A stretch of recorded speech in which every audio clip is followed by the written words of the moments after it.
Quand vous avez écrit ce roman, vous vouliez susciter quoi chez le lecteur? Mais tous les romans, pour moi, sont l'occasion de m'interroger sur les êtres humains. Et bien sûr, j'ai besoin, pour écrire un roman, j'ai besoin d'être sensibilisé à telle ou telle situation. Je crois qu'un roman, ça doit toujours être un paradoxe, ça doit être une interrogation. Les romans ne sont pas là pour donner des théories, pour verser dans l'endoctrinement. Moi, j'ai aucune thèse, mais je me pose beaucoup de questions. Ouais. Je me pose des questions sur la manière dont les gens vivent, dont ils vont affronter des situations difficiles. Je me pose des gens sur le fond de la nature humaine.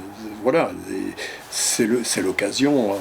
Il faut évidemment une intrigue, il faut une situation qui nous permette de nous interroger, c'est tout. Oh, voilà, l'intrigue, ça c'est très bien ficelé. Et c'est la construction.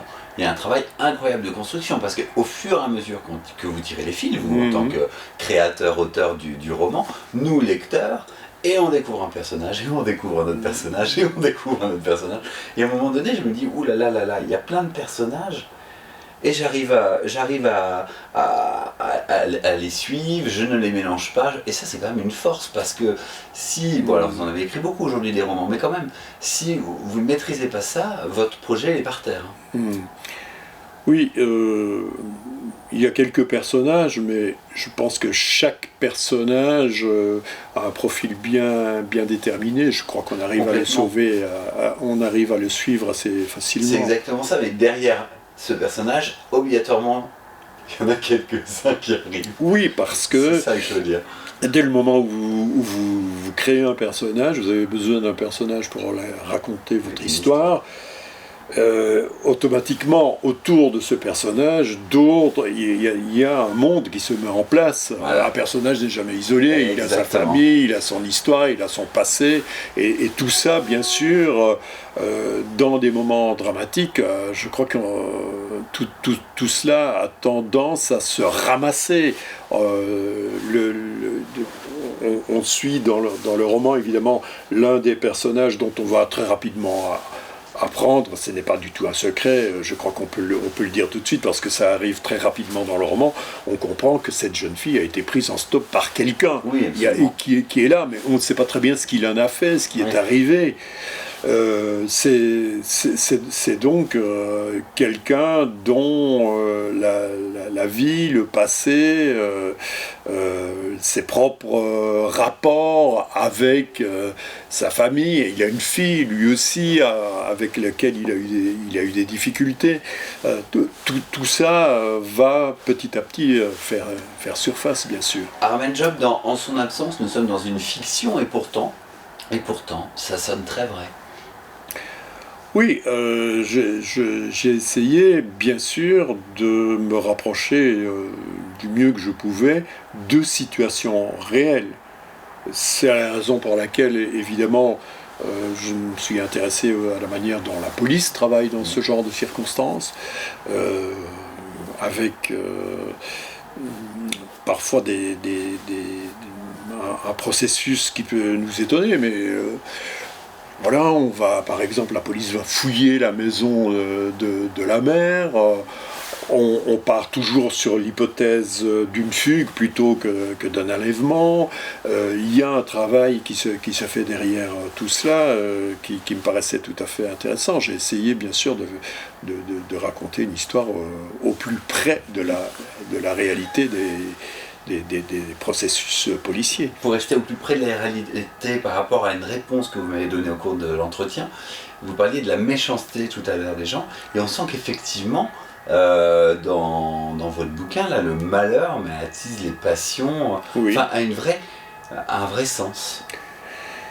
Oui, on a vu dans des circonstances similaires et extrêmement dramatiques en Belgique, on a vu ce que ce genre d'événement peut susciter comme passion.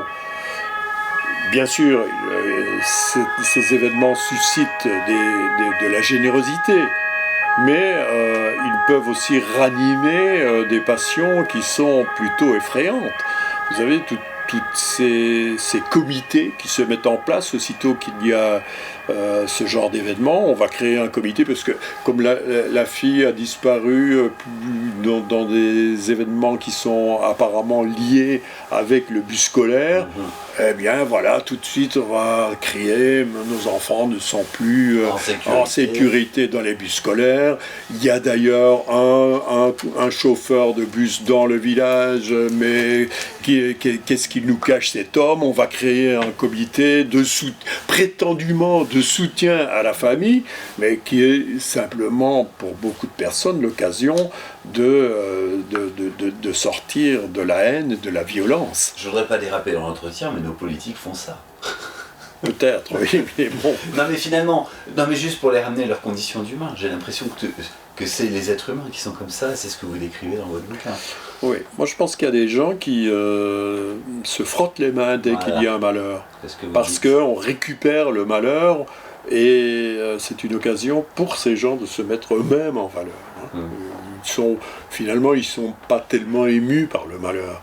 Mais voilà, ils vont se prendre en Belgique, on a connu ça, mais je pense qu'en France, l'expression est passée en France aussi, les fameux comités blancs à l'occasion de l'affaire Dutroux et puis d'autres affaires. Il y a un exemple de comité blanc. Voilà, on crée un comité blanc tout de suite avec des gens qui vont tout de suite dire mais il faut remettre un peu d'ordre dans la société, rétablissons la peine de mort pour les pervers, pour les violeurs. On passe tout de suite dans des excès épouvantables alors qu'on ne sait même pas ce qui s'est passé. Alors ça c'est un des excès parce que dans le roman il y en aura d'autres, on laissera découvrir au lecteur. Mais effectivement, des fois, collectivement, ça réfléchit plus. Plus on est nombreux, tout à fait. Plus on va dans le mur. Ça aussi, on le sent. Armel Job, un grand merci pour cet entretien. On invite les internautes à devenir lecteurs de votre nouveau roman, En son absence, disponible depuis le 23 février chez Robert Laffont, dans toutes les librairies. Un grand merci à vous. Merci à vous.